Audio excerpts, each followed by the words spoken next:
It's Tuesday night, 6:30 Central Time, our normal time where we do our college preview for the next week going into week 8.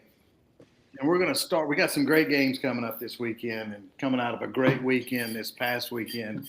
We're going to start it out, though, with a little bit of hot seat coaching talk.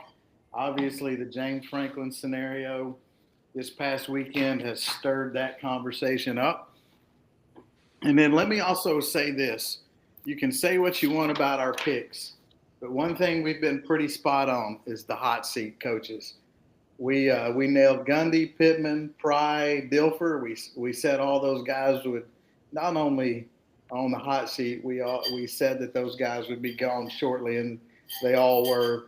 The only one that's kind of that we've said that's pretty much done.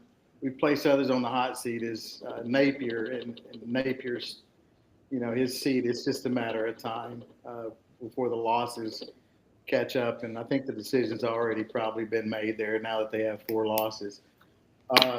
So I know you want to talk about the Franklin scenario, D-Mac, so give us your thoughts on James Franklin and Penn State in that situation. Yeah, Penn State has looked horrendous this season. I'm probably not on board as much as everybody else with this move. Franklin has been really successful. I know they're down this year, but they're going to be paying a lot of money to him to not coach. And the question raises, who do you go and get? I know their athletic director hired Matt Rule when he was at Temple. I don't know if Matt Rule's an upgrade from James Franklin. You talk Kurt Signetti, okay, he's had a little success the last 16, 18 months. I guess right now maybe he's an upgrade. I don't know if, outside of catching a little fire the last year and a half, he's that much better of a coach. So I mean, I guess with how bad they started, maybe a change was needed to be made. But you're going to be paying a guy a lot of money not to coach. You're going to be paying a guy a lot of money to come in, and you're probably going to be repeating this process in 3 years if you're Penn State. I just don't think there's enough high caliber candidates that they're going to go after. Especially if Matt Rule's their top guy, because Penn State's going to expect to be in the playoff every year. And, he's doing okay at Nebraska. I wouldn't say they're great over there, even with Dylan Raiola as their quarterback. So, I don't know where they go with this move.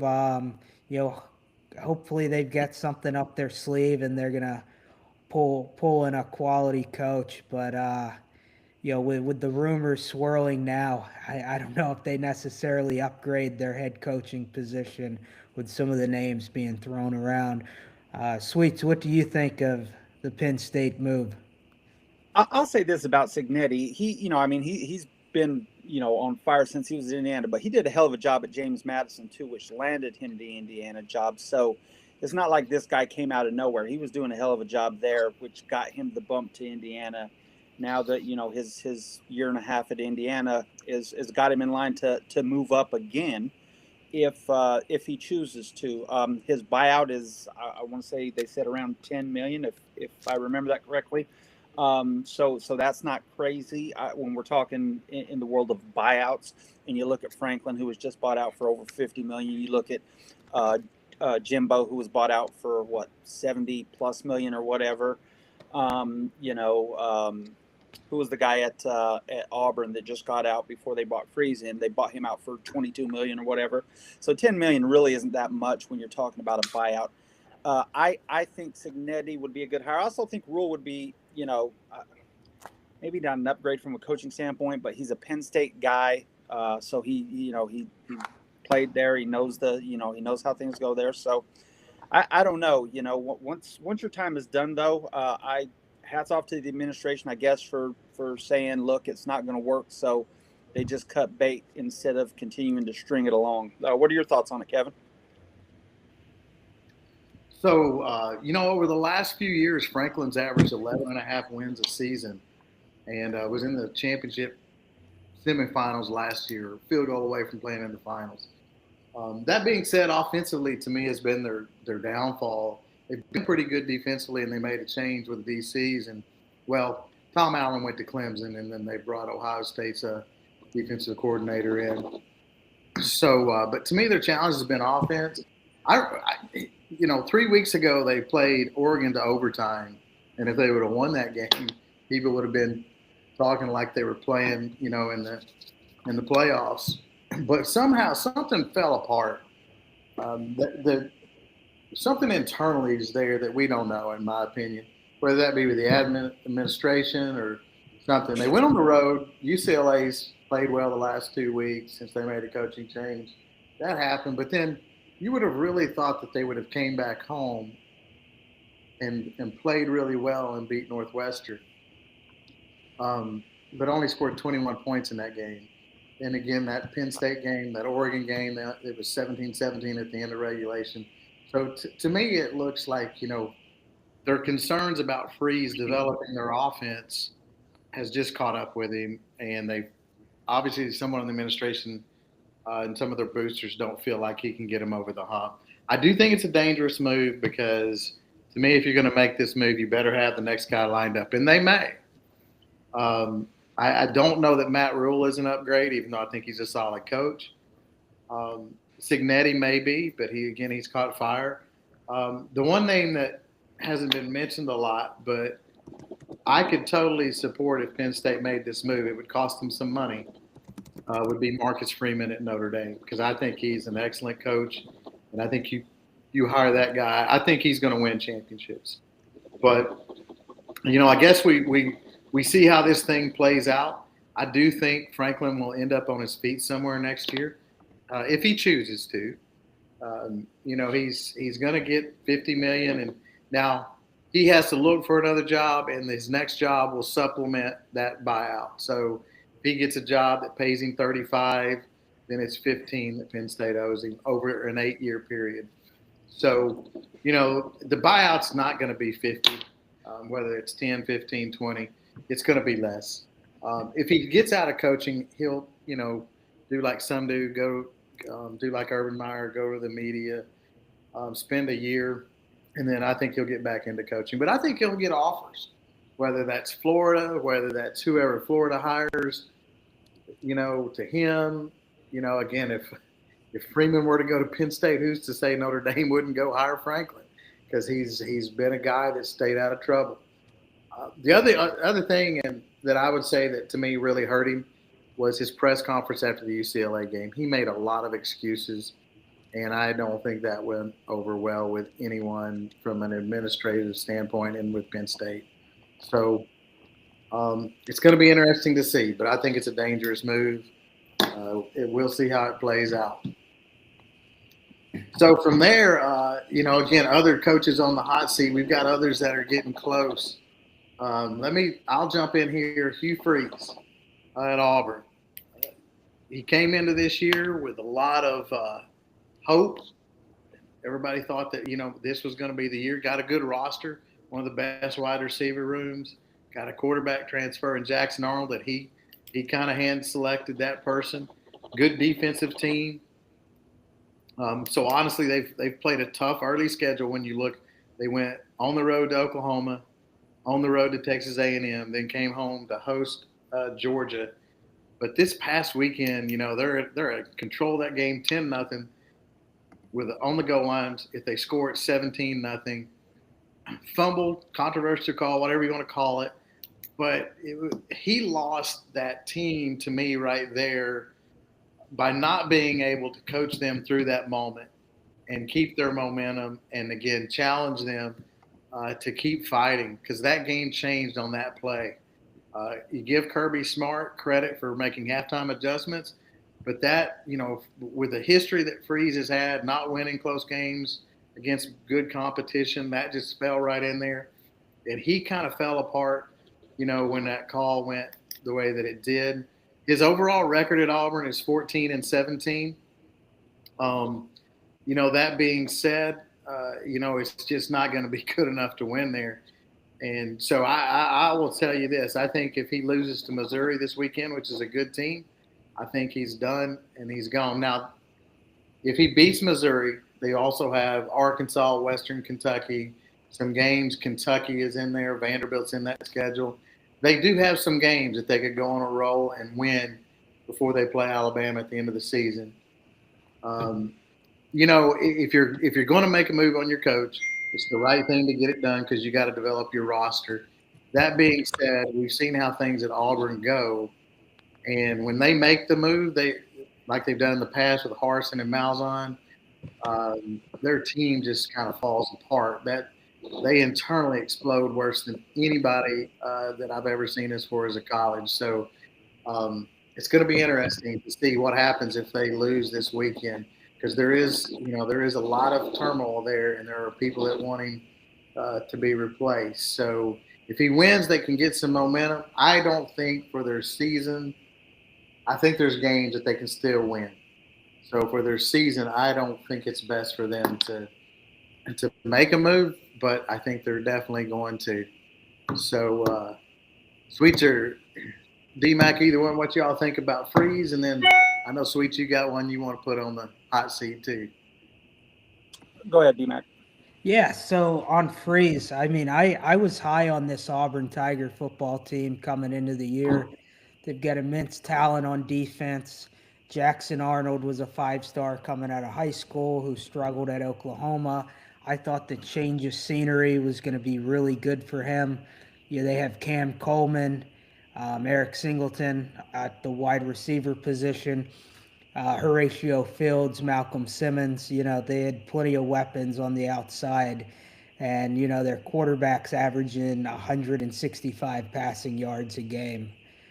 For Hugh Freeze to be this great offensive mind that he likes to say is you either got to go Deuce Knight or get Jackson Arnold slinging the ball a little bit better. I think we could see a move this week on Hugh Freeze. And, there's going to be some key guys who are going to hit that portal in the offseason from the Auburn football team.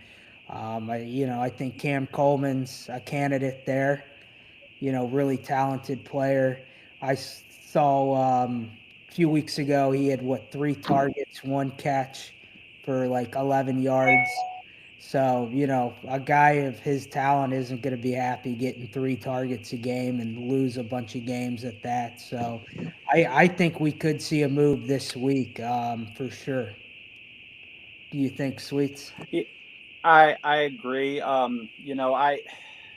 Auburn is just that their fan base, their boosters are the most toxic group of boosters in the country. I mean, it's a constant power struggle for who is the ultimate man in charge over there. They got the Yellowwood guy. I mean, it's just there are 4 or 5 of them that are all fighting for to be the top dog, and they never seem to get on the same page. Obviously, we're at that point again for them. But listen, Freeze over the summer, they had talked about him, being on the golf course all the time. He wasn't out there on the road recruiting like Kirby and a lot of the more successful coaches were. So you heard rumbles over the summer about Auburn being, the fan base being upset, and here's where we're at now. So yeah, I don't think it's a matter of if but when for Freeze. My guy again is Luke Fickell. They lost 37-0 to Iowa, which that should be fired for cause there if Iowa scores 37 points against you. And defense was his forte, and he just for whatever reason Wisconsin just hasn't been able to string it together while he's been there. So I look for him to be now. His buyout is $28 million, and I don't know financially where Wisconsin, if they're strong enough to pay that, hire another solid coach and keep it moving or what. But he's somebody that certainly, I could see discussions internally for him to be gone, and maybe they're trying to talk him into taking a little less buyout or something, but I think he'll be gone pretty soon. What are your thoughts on Fickell, D-Mac? Yeah, same with you. I know I put him on the hot seat a few weeks ago, and I had the same concern with the money factor in Wisconsin. But even if money was a factor after that Iowa win, that's what the most points they've scored in what feels like 3 or 4 seasons, including some of the scrub games they play. So terrible showing for Wisconsin. But they can probably get a budget friendly coach with the next hire and produce better results. So yeah, they may see that, okay, we're paying 28, but we're not going to have to pay a guy 7 or 8 million a year to come in. We can get away with that 5.5. So over a 5-year contract, that gets them what, 40% of this original buyout back. So yeah, I think they could make a move soon as well. What do you think, Kevin? So yeah, I think Fickle's done. I think you can put him on the same group there with Napier and some others that we put that he's there. The 28 million is that. Again, we just like with Penn State, we talked about the coach. If he gets another job, that money can be deducted from the buyout. Another thing, and this kind of answers one of the questions in the chat, and you guys may have something to add in here to this, but the Big Ten right now is negotiating a private equity contract with some groups. One, a group out of California, it's worth over $2 billion, and that money would be divided up amongst the Big Ten teams. And you're going to see more teams and more conferences go to private equity and on the open market and negotiate things. So that $2 billion contract, if they get that landed, and it looks like they are, it's reportedly worth $2.4 billion. That's going to pay a lot of buyouts. College football, we think that it's big money, but it's only getting started from that standpoint. So that's that. But again, you guys, what y'all's thoughts on that $120 million question there from a revenue standpoint and the buyout from Penn State and Wisconsin and the Big Ten? What y'all's thoughts there? Yeah, I think that's an awesome question from Dino. But yeah, I mean, Penn State's already made the move on Franklin, so I think they've got the funds to pay a coach and do what they need to do. So props to Penn State, even though I criticized it a little bit. They know what they want to do. So there's not all that back and forth. Are we going to fire him? Are we going to keep him? Give him a chance to potentially work his way back in. We've seen that happen too many times with teams, and then they end up firing the coach, a couple games into the following season. So what do you think, Sweets? Yeah, I agree. And like I'd said earlier, Penn State was, once they realized he wasn't their guy, they said, okay, let's just sever ties now. And the 50, 56, 58 million, whatever it is, they've got that. They knew what they were dealing with financially before they made this decision. Obviously, money has a lot to do with it, but when you're willing to cough up 56 million for somebody not to coach for you, then it's that tells you got plenty of money. Yep, and we got one more question we're going to answer from Corey. You're stuck in an elevator for 8 hours talking sports with Hoko or Max. Who are you choosing? I'm going to take this one first. I'm going Hoko all day. We co-manage the fantasy football team together, so we can have a lively debate on who we should start. I know who Sweets is picking already, so I'll let you go. Is suicide an option or no? I enjoy both of them, but I would pick Hoko because Max would just say way too much stuff that meant nothing to nobody. So after about 3 minutes of that, I'd be looking for a way to climb through the roof or somehow get out of that elevator. So Hoko would be my choice. Who you got, Kev? So first of all, I would much rather the whole group be at a bar like Cheers, and I think we would have a good time with it. To your point, because you bring up useless information, and that brings me Cliff Clavin to my mind there. So here's how I'm going to break this one down. So Max spends a lot of time on Google and stuff, and inside an elevator, I don't know that you can get. I think you're not going to have phone service. So that could be a pretty boring situation if he's not able to get some useless information out of it. And, to me, if I'm going to have to spend 8 hours in an elevator, I'd like to be in there with someone that might entertain me and there's no doubt that Hoko has a lot of passion for things in life, and he might say something that's just outlandish, but he's going to keep me entertained for 8 hours. So I'm going to go with Hoko based on that versus the fact that Max might not be able to get his information in there. Dino brings up Yeah, a no, good and point. Do I have to be sober in the elevator? I don't know if anybody could for 8 hours with either of those two. one would be choked out within 5 minutes. I won't say which, but one probably would be. But Corey had another comment that I thought was astute, talking about calling Hartline. Listen, Hartline is an up and comer in the coaching industry now. Whether he can run his own program remains to be seen. I don't know if your first head coaching job is Penn State, that would be a pretty gutsy move by them to hire a guy who's literally never been a head coach before. But he's an intriguing name for sure. What do you think about that, D-Mac?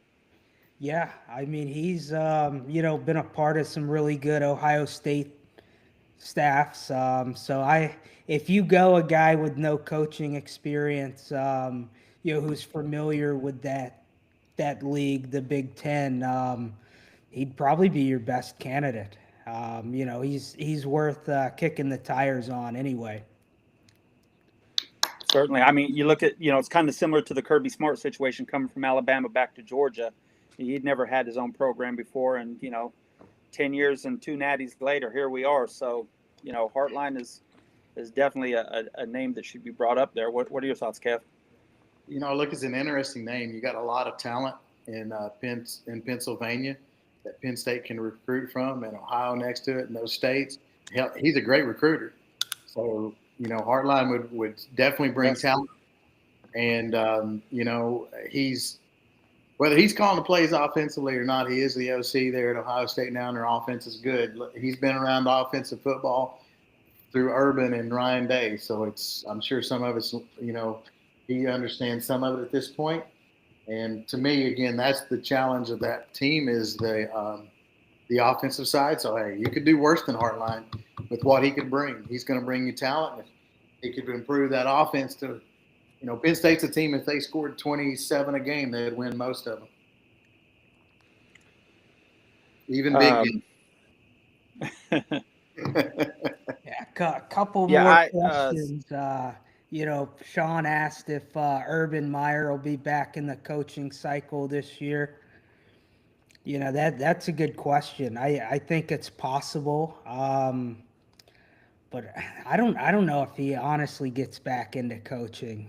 He's had a few too many losses and health scares to try and get back in. I'd hate for him to have some heart problems in week 2 for my team. Yeah, the way he left Florida was janky, and then the way he left Ohio State was worse, and then he topped that off by leaving Jacksonville the way he did. So that's a pretty toxic name right now. But one thing that guy can do is coach football, and I think he's a much better college guy than a pro guy. I don't think the pro guys they don't put up with that stuff the way college kids do or used to. I mean, college kids are pros now with the money that they're being paid, so they're starting to buck up a little on coaches a little more than they used to. But if it is that would be an interesting name. He knows the Big Ten, knows that area. I hadn't really thought about him, but that'd be a splash hire for sure. Yeah. So let's move over to another recap that we didn't get a chance to cover last night, and that's the LSU South Carolina game from this past weekend. Kevin, I know you were at that one. You wanna lead us off in this recap? Yeah. So I'm going to start on the positive side first, and then I'll share my one concern. So let's start with the defense, and then we'll share the positive. I'll share a little positive of what I thought on the offense. So defensively, we were good again. I would say I'm a little concerned. We did give up some rushing yards, not just the long play to their running backs. We gave up 190 yards rushing on the ground. The only reason that concerns me is you got to get 3 and outs, and we had a tough time getting them off the field 3 and out. Now, that being said, I'm not concerned about the defense, so I'm nitpicking there a little bit. So on a positive, gave up 10 points again. That secondary is great. Mansur Delane keeps playing lights out. DJ Pickett is getting better each game. I think he's at a point he's probably going to be that second cornerback very soon. And then your safety play with Halsey and Cooley is just really good. And look, Woodland's playing well, so that other cornerback positions, that secondary is just really, really good. On the offensive side, here's one things so the way the game was called, much better. The diversity we showed in the passing game and the running game, much, much better. We did run counters. We ran some power plays. And again, we ran the ball well the other night. 420 yards total offense. The passing game was not just strictly we're going to drop back and look 15, 20 yards down the field, throwing into the teeth of a two-deep safety, which is what we've done. Now, let me also say this. South Carolina played a lot of one high, so they didn't play two deep safety. But that being said, with the way we use Trades Green, we used him on slants, on outs, threw a couple screen passes in the middle to Sharp, hit Kyle Parker on a slant that went for a touchdown. So we threw a lot of passes in the 8 to 10 yard range, which if you're going to play a team that's going to play you deep and you can hit them in front and then gain another 5-10 yards or do like Parker did and you break it and go the distance, to me, that's the way we should have been playing all year. And I guess it's also to note that Kelly did have headphones and a card the other night. So I think the whole staff was more involved in the offense. And then I also like to see Durham getting the 15 carries on offense. He's our best back. He's got to be the guy. Now, look, on the goal line, he needs to be the guy there too. I think we don't need to play around on the goal line. Give it to your best running back. Let him find a hole and push inside. So again, much better call game. Now here's my biggest concern. We've been through 20 plus games with Garrett Nussmeier. He's got 22 turnovers. 11 games as a starter, 22 turnovers, 17 interceptions. The throw on the goal line, a fifth-year senior cannot make because it's a read play. It was an RPO. You read the safety, and you react to that. Well, the safety's sitting right there. If he went to the line of scrimmage and looked at the defense, the safety's right there. He took the snap, threw the ball, safety's right there. So I'm going to try not to be too frustrated about that kind of stuff because there was a lot of positive. But if this team's going to make the playoffs, Nussmeier's got to grow. I mean, he cannot turn the ball over. He cannot make bad decisions. I think the potential, the way the game is called, is better. But anyhow, we've got to have good quarterback play. Sweets, what's your thoughts? I'm 100% with you. Listen, Nussmeier he's too far along in his career to be making those fadeaway sidearm throws into triple coverage. I mean, not only did you have the safety there, but you had a linebacker up standing on the goal line, and then you had the corner forcing him inside. So you're literally, throwing into triple coverage off his back foot sidearm. It's insane. I hope he gets better. After Jaden Daniels and watching him go from somebody who wouldn't throw the ball more than 10 yards to being the best player in college football the next year, there's hope for Nuss to grow out of it. Like Daniels did when the light came on, it came on and he went. Hopefully that starts this week because he can't continue to give the ball away, especially in those situations where we're down there in scoring position. He did it against Ole Miss. And it virtually cost us a game. So he's got to tighten that up. Defensively, listen, we gave up 10 points. Heck of a job. Sellers is a horse to bring down, but we contained him. So I look forward to going up to Vanderbilt this week and getting a win. Pavia is a gamer, but he's not the athlete that Sellers is. So I think we'll have a little better luck corralling him. What are your thoughts on that, D-Mac? Yeah, we lost the turnover battle to South Carolina and still won the game. But looking at the next 3 games for the Tigers, at Vanderbilt, you get A&M at home, bye week, and then you're in Tuscaloosa to play Alabama. If you don't win the turnover margin or at least break even there, you're not going to win any of those 3 games, in my opinion. We've got to take care of the football.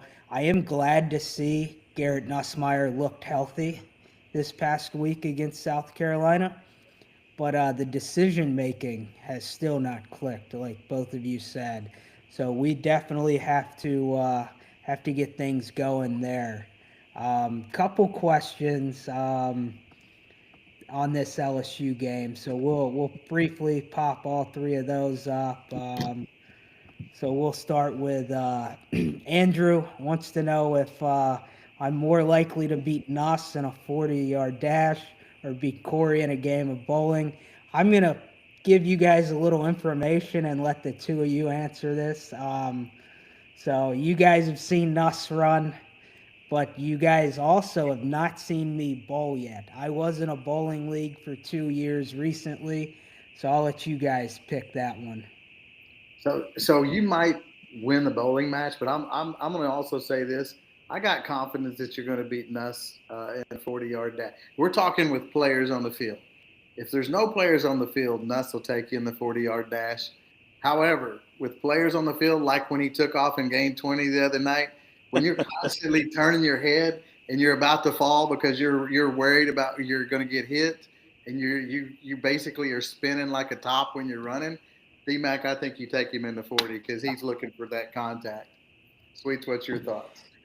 I'm visualizing the race, and then I'm visualizing the bowling. It's a lot to get through. I'm gonna say while Corey is apparently professional level bowler, I have faith in you, D-Mac. I think you're more athletic than you look. That's not a knock, but I think you can take Corey. I'm gonna go there. There we go. And then Bob's Garage wants to know if LSU should bench Nuss and put Van Buren in.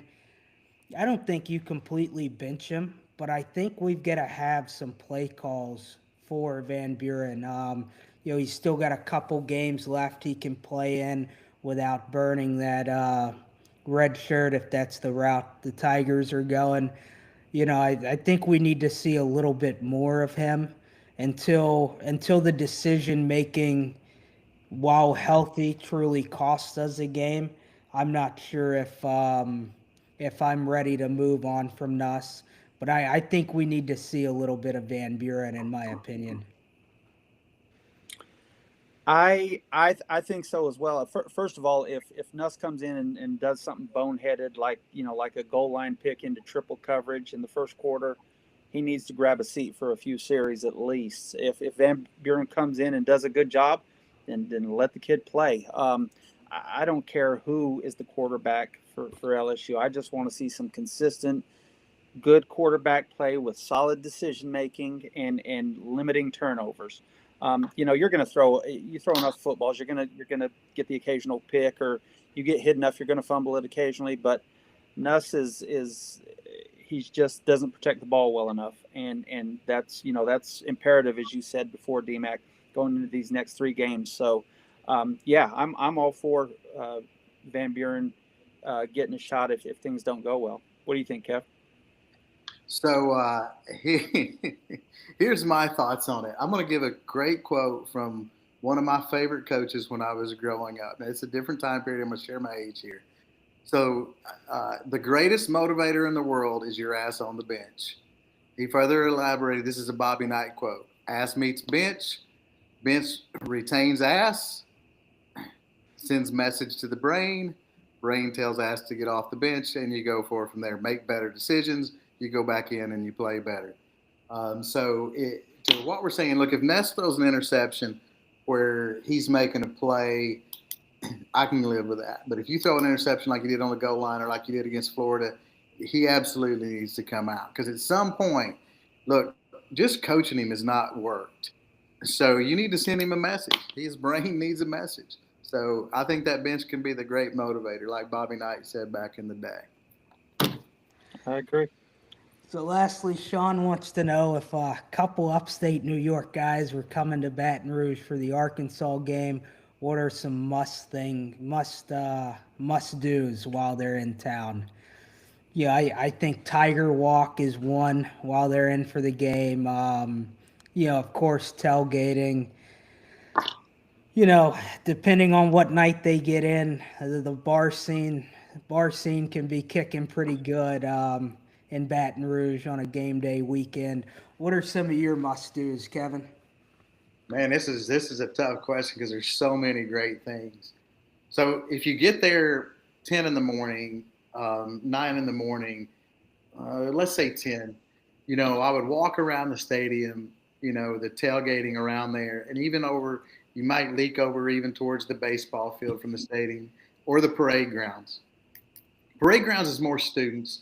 If you're around the stadium towards the baseball field, you're going to have more adult tailgates. The only reason I reference those is because great food, and if you hang out, people are going to offer you food and drinks. So walking that tailgating scene, I think, is great.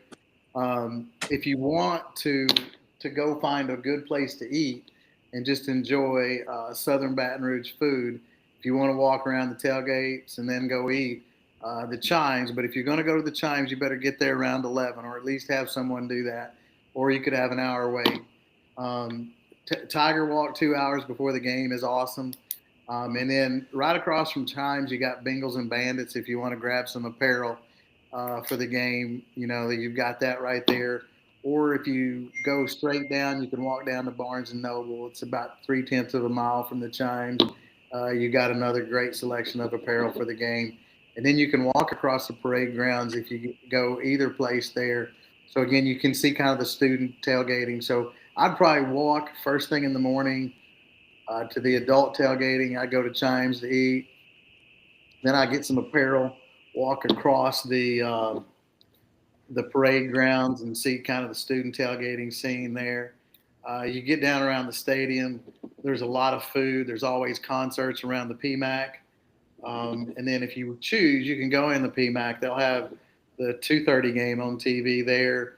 And then, like you said, Tiger Walk is there. You've got Mike the Tiger's cage right there by the TMAC. You can see that. That's another good thing. The band will go into the PMAC after the Tiger Walk too, if you want to hear 4 or 5 songs from the band play. And there's usually by that time, there's usually about 3,000 or 4,000 people in the PMAC. And so you can kind of enjoy that experience. So if you were wanting to see a lot, that's kind of the path I would go. If you know some people that just do a great tailgate, you might just hook up with them. But look, it's a great game day experience. And my suggestion would be walk around, take it all in. I just really quickly, I agree with everything both you guys said. I think the biggest thing would be just hanging out, walking through the different tailgates. Everybody's going to invite you over for a drink or, a bowl of gumbo or something. And, it's a good time. Obviously, Mike's cage is epic to go, especially if he's out. It's a beautiful day and he's running around out there. The Chimes is a can't miss. Definitely sneak over to the bookstore to get you some apparel, and then go hang out when the Tigers come marching down the hill. So, it's a can't miss experience. Anything that you do, you'll find fun in there. So there's a whole hell of a lot to do there. Where we go next, D-Mac? Yeah, we're going to roll into our previews for non-SEC games. So we're going to get started with a Friday night game, and that's Louisville versus Miami. Kevin, you want to get us started on this one? Yeah, so Louisville-Miami Friday night game. Miami's a 13.5-point favorite. The over is 53.5. So when you first think of Louisville and Jeff Brom and Miami and all the years that they've been, Miami, you think two offenses that are really good because these are offensive teams. In reality, though, these two teams have really good defenses. So I'm going to start with Louisville. Number 1 against pass efficiency, number 6 total efficiency defense.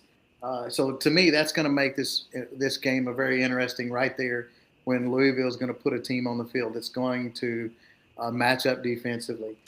Carson Beck on the Miami side's got 11 TDs, throwing 12 total, only 3 interceptions, making good decisions, and Miami's done a good job running the ball.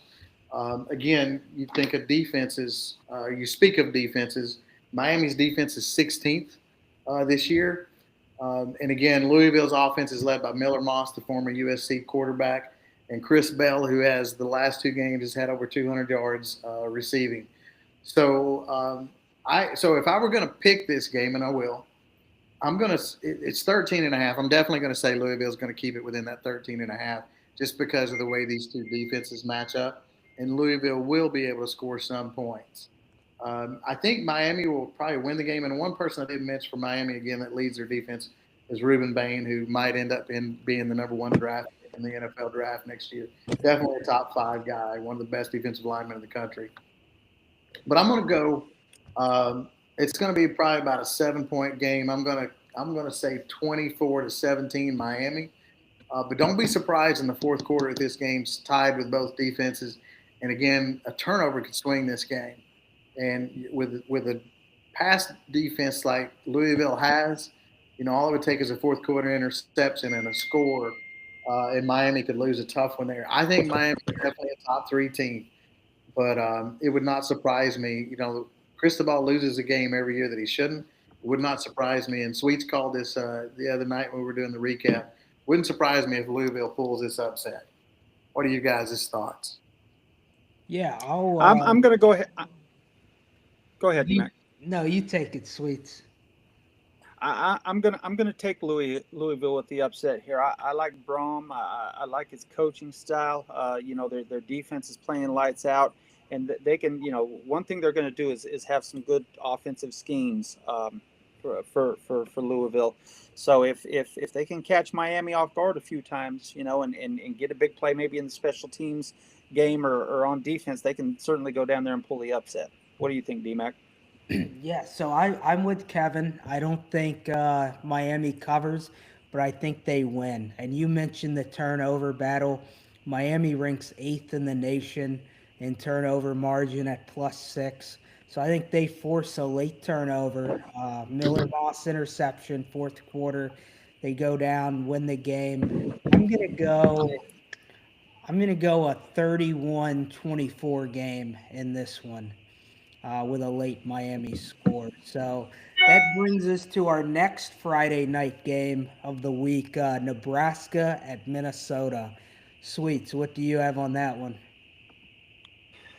So yeah, Miami comes into the game 5-1, and their head coach being firmly placed in the middle of Penn State's coaching search. So I wonder if that will affect the kids or their preparation at all with that floating around the program. Minnesota's 4-2 on the season. They haven't played all that well, but it's nothing to sneeze at. Nebraska's ranked 25th here. They're favored by 9.5. I like Nebraska with Dylan Raiola here. I think Raiola has a good game this week. He's going to go for 300 plus yards. DMAC, you're going to love it. And I think Nebraska's going to win this game 31-17. They're going to cover, get the win, move up into the top 20 this week, and the rule rumors will get hotter as time goes on. What are your thoughts on that game, DMAC? Yeah, I'm going the other way. I'm predicting the upset here. Minnesota and PJ Fleck, I think, are going to be able to do enough to get a win at home. My biggest concern is not the talent of Nebraska or Dylan Raiola. It's Dylan Raiola's ability to take over a game.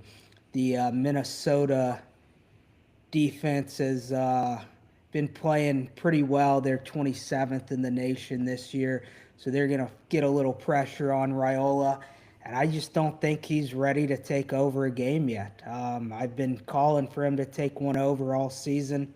Hasn't done it, so I'm going to roll with I'm going to go 34-28 win for Minnesota here. What do you have, Kevin?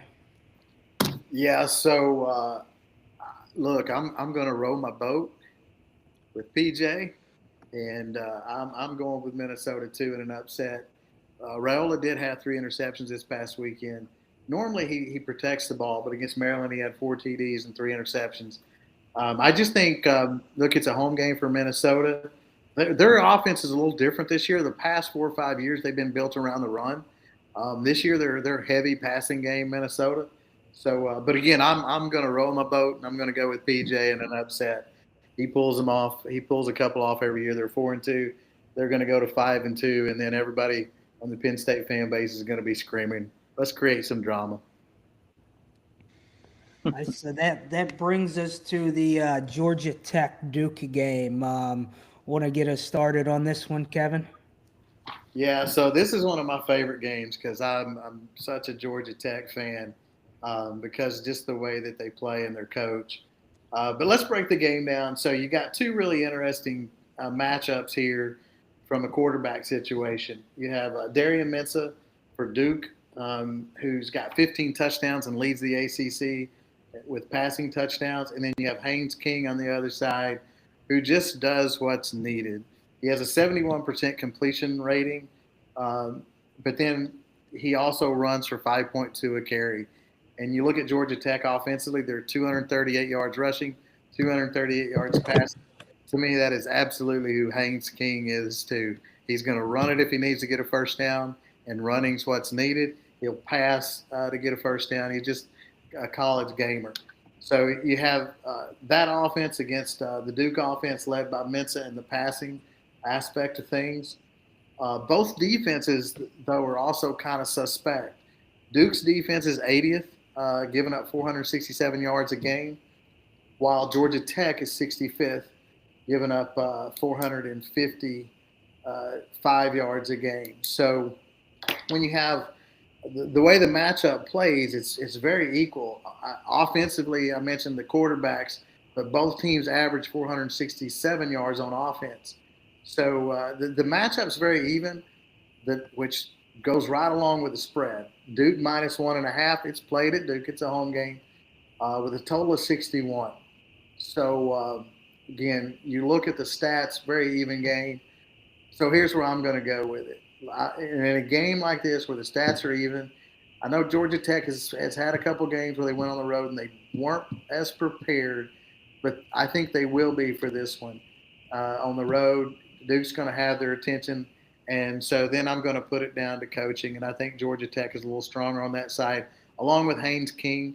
And again, to me, he's a coach on the field and he's a gritty guy. So I'm going to go Georgia Tech 37, Duke 34. They kick a field goal late to win it. What's your thoughts, Sweets? I like what Brent Key is doing on the flats. Georgia Tech's undefeated. They're playing great ball. They're sound defensively. Don't make a lot of mistakes.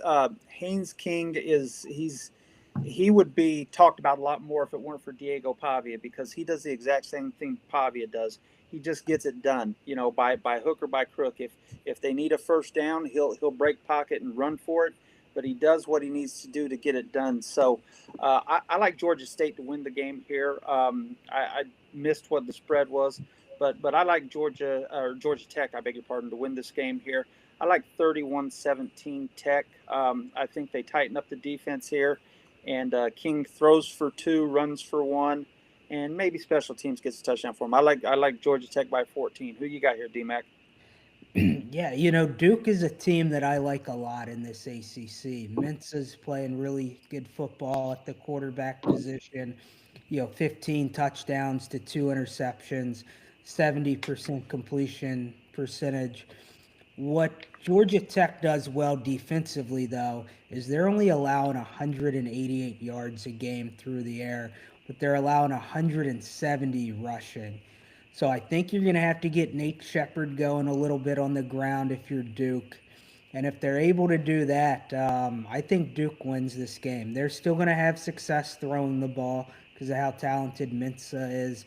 But if they can get Shepherd rolling a little bit, who's got 450 yards on the ground this year, so he's been running the ball well, I think Duke can pull off this one at home. I think it's going to be close. I'm going to go 31-28. Duke's going to win this one at home, but I still think that Georgia Tech gets into the ACC championship game. So that brings us to our next game, which is Ohio State at Wisconsin. You want to take this one, Sweets? Sure, yeah. So Ohio State comes into the game number 1 in the country, 6-0. they may ultimately be the team that finishes off their former defensive coordinator Luke Fickell. As you guys remember, he was at Ohio State for about what was it, about 12, 14 years, something like that, before he took the job at Cincinnati and then Wisconsin. They're just too much for Wisconsin in every way, shape, and form. They're giving up less than a touchdown a game. They're averaging 36.8 points a game on offense, as opposed to Wisconsin, who's averaging 15.5 points a game, but giving up 22.7 a game. I just think Ohio State's better coach. They've got more talent, and Sayan's playing great. He's inserting himself into the Heisman talk. They're starting to hit on all cylinders. I think that this gets ugly. I don't know that. I'll throw them a bone. I say Ohio State wins this game. I'm going to call it 41-3. Wisconsin kicks a field goal to avoid the donut. What are your thoughts on this one, Kev? Look, it's going to be ugly. Ohio State's going to score a lot, and the way their defense is playing, I think it's a shutout. Give me Ohio State 45-0. This is going to be a game where they're going to get their backups in early because they need it, but they're going to roll. I think this one goes away. Landslide. D-Mac, what's your thoughts? Yeah, I'm with you guys. Wisconsin gave up, 37 points to Iowa last week. They are playing at home this week, but I think Ohio State wins this game. I'm going to go 52. I want to call the shot. I'm going to go 52-0. They're shut out at home. And Ohio State just takes care of business. So that brings. I want to say something really quick before you go on, D-Mac. When the three of us normally, if you haven't watched the show much, when the three of us pick a game, and do it definitively like we just did, that's usually that's when you call the bookie and go opposite of whatever we pick. So I'm just throwing that out there for you. This might not be the game to do that, though. Yeah, I would say there's some games that we all buy into that are close. I don't know if for a 26.5 point line, though, it's going to be a blowout. I think that if you decide to bet with this pick, you're going to be safe on this one. I don't think I felt confident saying that in any of the death knell. That is the death knell. So that brings us to SMU at Clemson. I'll get us started in this one. Clemson started off bad, but they're 3-3 now. SMU is 4-2, 2-0 in league play. Clemson's been able to get their offense clicking the last few weeks, though. They're averaging 408 yards a game, which puts them inside the top 50. And they're only giving up about 320 yards a game, which puts them in the top 40. You flip over to SMU, pretty similar from a yardage standpoint on offense, 404 yards a game, 61st in the nation. But here's where they struggle is their defense, giving up 425 yards a game. That's good for 119th. Passing, they are being completely shredded for 315 yards, which puts them at 135th. That's got to be pretty darn close to bottom of the FBS. If, I guess maybe there's a few more than 135 teams. But Clemson is also losing the turnover battle, -4 in that category. And what's kept SMU at 4-2 is that they're +5 in the turnover margin. I'm rolling with Clemson in this one, though. They are a 9.5 point favorite. They opened at 8.5, so the money is moving towards Clemson at home. They've got a lot to play for. They've got to keep rolling in the right direction to hopefully sneak into that ACC championship game. They've got to do everything they can. So I think Cade Klubnik gets things rolling a little bit. I think Randall runs the ball well. I'm going to go 34. Actually, I'm going to go 38-24 in this one. 14-point win for the Clemson Tigers at home. Who do you have in this one, Sweets? I like Clemson here. Clemson's starting to click offensively. I don't think we're looking at a Penn State situation here where they circle the wagons to get rid of Dabo because he's down a little bit. Clemson's playing better, and they're one of those teams in the ACC that we talked about yesterday that while they're having a down year, they could sneak up and bite somebody that they're not expected to. Clemson wins this game. I like Clemson scoring, giving up 40 or 41-24 Clemson. Who do you got, Kev? Yeah, I'm going to take Clemson in a game that'll be fun to watch. But Clemson's starting to play well, and they got a lot of talent. So, give me Clemson 34-24 over SMU. Kevin Jennings will make some plays. I also think he'll turn the ball over a couple of times. But Clemson rolls. Dabo will be happy after this one. So that brings us to our next game, a group of 5 game, UNLV traveling to Boise State. This may be my favorite non-SEC game of the week. I've been a big fan of UNLV going into the season. And they are an 11.5-point dog traveling to Boise State. Boise's only 2 losses are to Notre Dame and to South Florida. So the ESPN matchup predictor gives Boise a 71.1% chance to win this game.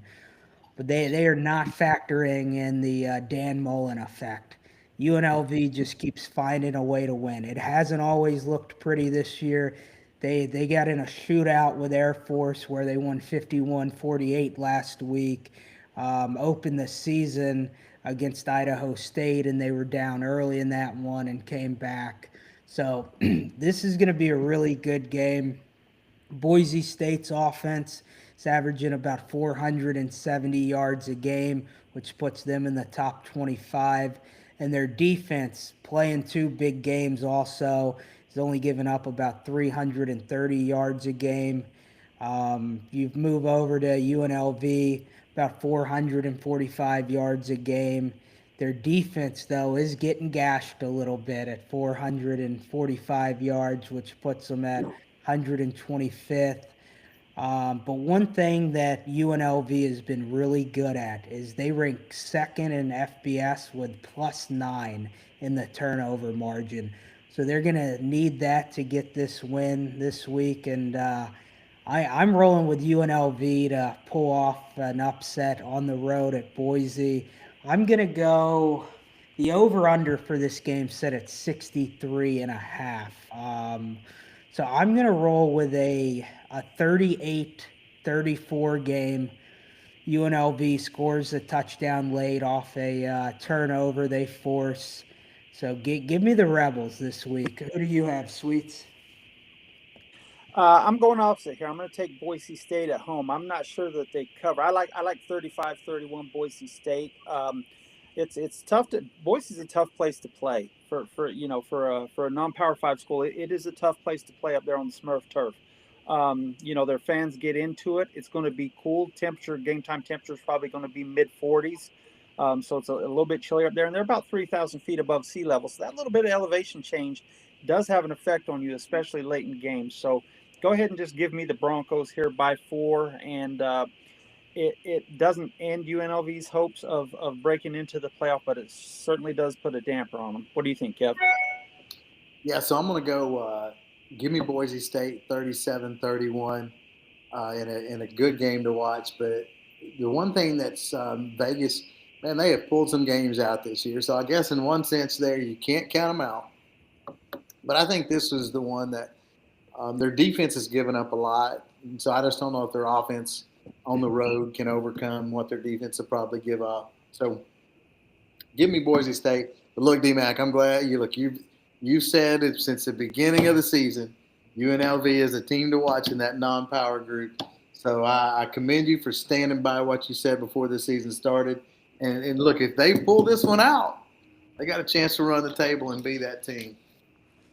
Yeah, no, I agree. Yes, it's definitely a tough one for them on the road. So that brings us to Texas Tech at Arizona State. I'll get us started off in this one. this game opened Texas Tech 10.5 point favorite. It is down to 9.5 right now, playing at Arizona State. So Arizona State sitting at 4-2, Texas Tech 6-0. I think at number 7 in the nation right now, Texas Tech's a little underrated. Um, they're firing on all cylinders, averaging 558 yards a game, best in the country, throwing for about 330. Even though last week they got it all going on the ground. Their defense is also playing really well. 257 yards a game. That's ninth in the country. And they're only giving up 12.2 points per game, which puts them sixth in the country. Cameron Dickey, their running back, ran for over 245 yards last week with a couple touchdowns. So I love everything about this Texas Tech team. I think they're going to win this one big on the road. Sam Levitt was banged up last week and didn't go. So it's going to be interesting to see what happens this week for Arizona State. Give me the Red Raiders, who are averaging 47.5 points a game. Let's go 42-17. Red Raiders win big on the road. Who do you have, Kevin? So this is one of the games that I've got like star. I think this is going to be a great, fun game to watch. And to me, this is the game that Tech has to win if they're going to say, "Look, we're a playoff team." Regardless, now they could lose this game and they could play whoever in the Big 12 championship and they could still get in. But to me, if they want to go into the Big 12 championship game with "we're in regardless" type scenario, this is a game that they got to win on the road. Sam Levitt is practicing this week. He didn't play last weekend. He's had a lot of, last year he led them to the Big 12 championship. And so I really like him. I think this is going to be a close game at Arizona State. I think Levitt's going to play. I think, much like Haynes King, he's a gamer. He's a little better passer, not as much as a runner. He can run the ball, though. So I think Tech is going to win because I think they're the superior team. But I think it's going to be 31-27. And I think Arizona State gives them every bit they want. What's your thoughts, Sweets? I'll start off. I'll take Tech 45-35 here. I think there's a lot of scoring in this game. Both teams' offenses are strong. Texas Tech, I'm with you, D-Mac. I think they are probably the most underrated team in the country. They've got good wins, and every week they've handled their business decisively. So I think that it'll be a close game in the first half, but Texas Tech just, they pull away. They win it by, like 10, maybe 17, something like that. But I got Texas Tech going to the desert and win. Where we go next? Yeah, that brings us to Penn State at Iowa. You want to lead us off there, Sweets? Sure. So Penn State's coming in 3-3, 0-3 in the Big Ten after 3 straight losses with interim coach Terry Smith. Terry Smith is a Pennsylvania guy born in Aliquippa. He went to Penn State, was a all Big East receiver, I believe, his senior year there. Went back after a short professional career and got into coaching in local Pennsylvania high schools and worked his way up to Penn State staff. He is a candidate for the job. The AD came out and said that Smith is certainly being considered for the job. So this is his debut the next 6 games or so. And while the players love him, they're going to play hard for him. I think that Iowa State is going to be a little bit much for them. I like Iowa State here. Matt Campbell, they took their one loss, but I think they know that if they want to have a shot at the playoff, they need to step up and get things going here. Or I beg your pardon, not Matt Campbell. Lord, Kurt Ferentz. I need another drink. Yeah, I think Ferentz, they just won 37-0 over Wisconsin. I think that they're going to be too much for Penn State. Give me Iowa 24-17. Who do you got, D-Mac? Yeah, Penn State's got a new interim head coach. They've got a new quarterback starting this week, and Ethan Gronkmeyer. I think that's how you say his last name. Iowa's coming off a good offensive performance where they scored 37 points last week. This game, Iowa is a 2.5 point favorite in this one. Their offense is not going to have the success they had last week, though. I think Jim Knowles is going to have this Penn State defense ready to go. I think Coach Smith's going to have this Penn State team ready to fight. I think we're going to see a lot from new quarterback for Penn State. So I'm rolling with Penn State to get a win. The interim coaches have been doing well this year across the country. So I'm going to keep that trend going. This is going to be a 27-21 win for Penn State on the road here. Who do you have, Kevin? Yeah, so I think if you're going to go on the road and you got to have a win, this is not the game to do it. Iowa at home, because they're so good defensively.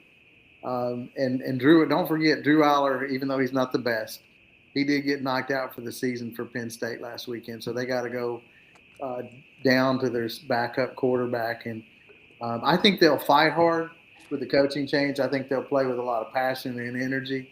But again, you're playing a team that don't make mistakes, that's good defensively on the road, and coming off a game where they won 37-0. That going back to that Wisconsin game, Ohio State, how's that 26-point spread? I have no idea. Worst loss by Wisconsin to an Iowa team, kind of going back there.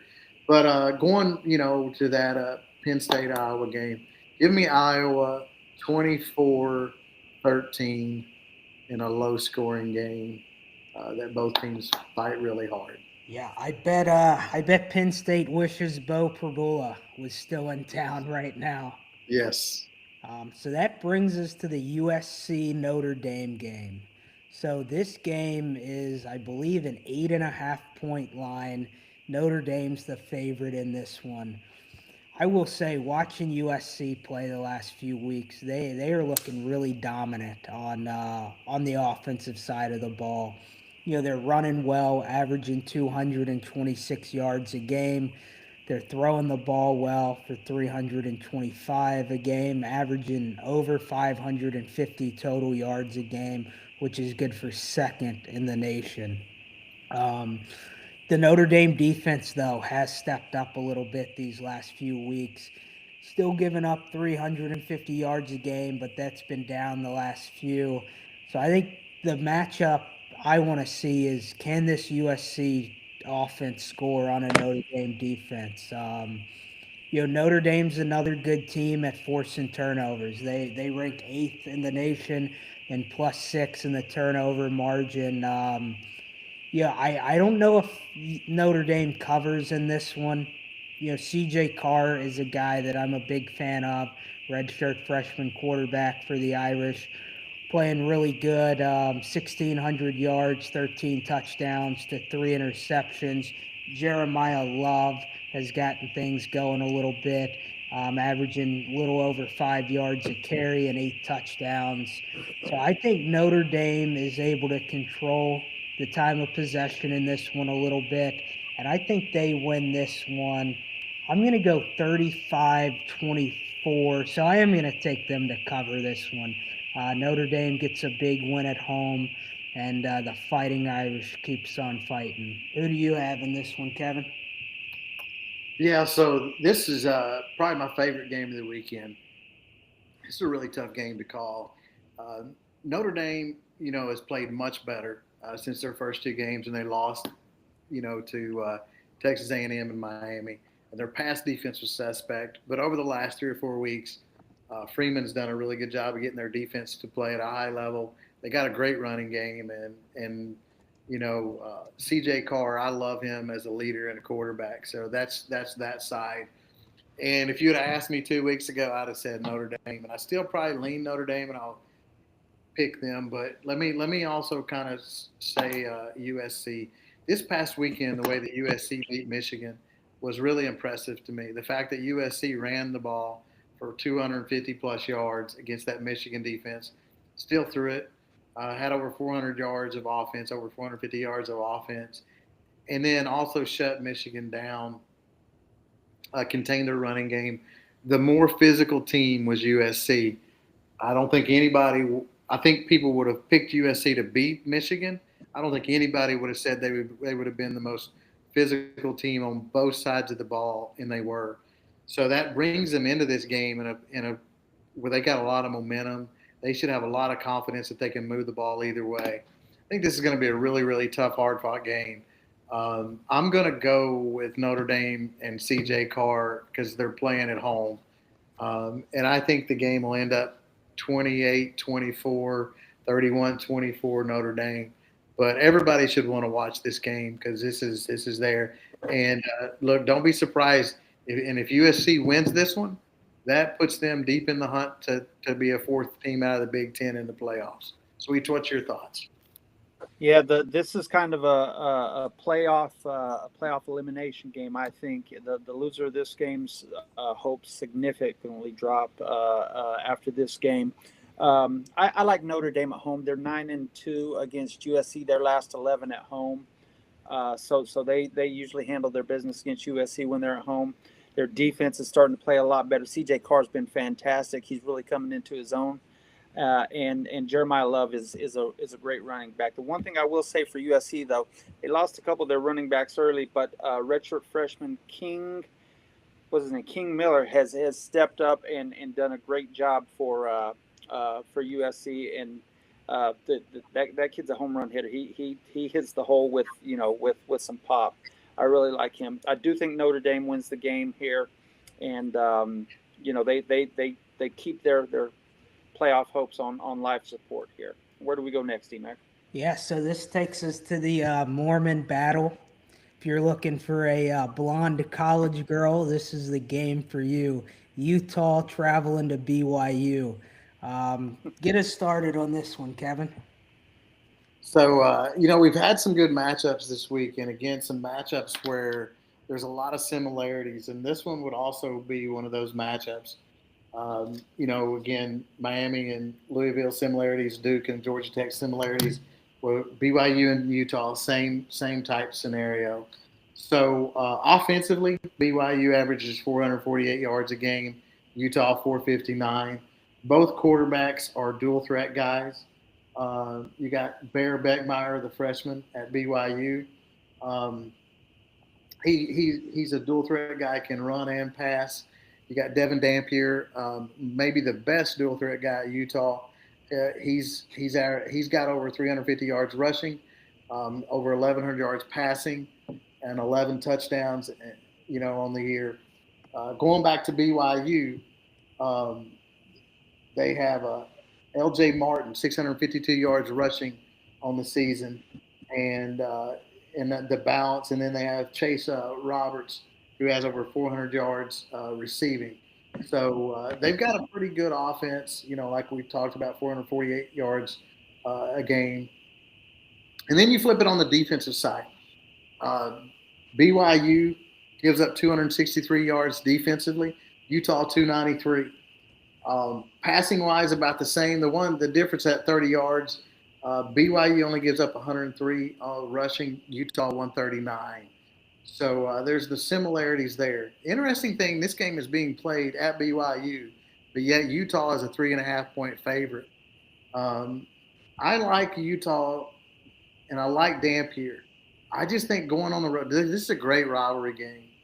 I just think going on the road against BYU with the balance that they have, coming off a big win that they had at Arizona on the road that they had to get, I just think I think BYU will pull this game out by playing at home and by leaning on that run a little bit. I think they'll be a little stronger running the ball than Utah will be. So give me BYU in a hard-fought game where there's defensive play in it. Give it to me 24-20 in a game that'll be fun to watch. Sweet, what's your thoughts on this one? So this one's close to home. I grew up in Salt Lake City, and this used to be the game, the holy war, Utah versus BYU. had family play at both schools, so I know a lot about both schools. It should be a great game. There's always no love lost between these schools. It's not a long road trip. It's probably 45 minutes from Rice Eccles Stadium to Lavelle Edwards Field in Provo. And Utah fans will come down there and pack the house. It'll be a wild game. It's going to be a lot of fun. I like Utah to upset BYU here. I think Utah's starting to play a little better now. Dampier's healthy, and things are going well for him. I think Utah's defense wins this game for him. I like Utah 27-24 in I don't know if you'd call it an upset, but I like Utah to keep their playoff hopes alive by going into Provo and upsetting BYU. What's your thoughts, D-Mac? Yeah, so I am on the bandwagon of those that think BYU is a little overrated this year. They're starting a freshman quarterback who I am going to give some praise to Bear Bachmeier. 4 months ago he was not going to be the starting quarterback. Starter leaves, he's thrust into the starting position. Playing decent football, 65% completion percentage, 1,200 yards, 8 touchdowns to 3 interceptions. Even though I think they may be a little overrated, I'm going to pick them in this one. Playing at home, I think, is a huge plus for them. And the way that they control the time of possession. They're averaging the ball for a little over 33 minutes a game, which is good for 10th in FBS. They're going to lean on the run game. Going to be a really good defensive game overall. But I'm going to roll with them 21-17 and get the win at home here. So this brings us into our SEC games for the week. First one we've got on deck is an 11 a.m. game in Nashville, Tennessee, where the LSU Tigers travel to Vanderbilt for this one. So I'll get us started here. Right now, Vanderbilt is a 2.5-point favorite in this one. They lost a tough one a few weeks ago to Alabama to give them their only loss of the season. A few weeks back, LSU lost to Ole Miss and then got a win at home last week. The Vanderbilt offense, though, is really moving the ball well. 467 yards a game, good for 19th in the country. And their defense is only giving up about 310 yards a game, putting them in the top 35 in the country. You flip over to LSU, averaging about 373 yards a game, puts them 78th in the nation. But where LSU really thrives is their defense. Giving up about 297 yards a game, puts them 21st, but they're only giving up 11.8 points per game, which puts them 5th in the nation. Vandy, what they're really good at is getting to third and manageable. They rank 2nd in the country in third down percentage, converting about 60% of the time. But they're also heavily penalized this year, averaging about 68 penalty yards a game. One thing that I really like in this matchup is the LSU defense against the Vanderbilt offense. I think Blake Baker is going to be able to dial up some pressure and not allow Vanderbilt to have a bunch of 3rd and 2s, 3rd and 3s, where they can easily convert those. So I think LSU is going to do a good job there.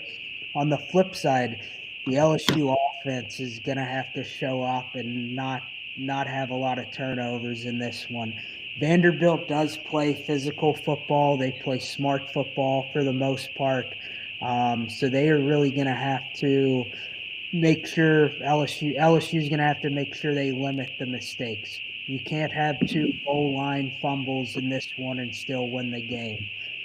So with all that being said, I'm going to take the Tigers to win a close one. I'm going to go LSU 28, Vanderbilt 24 in this one. What do you think, Kevin? Yeah, so 2 weeks ago, this matchup had me really worried, and I still would have to say that I'm concerned about the game.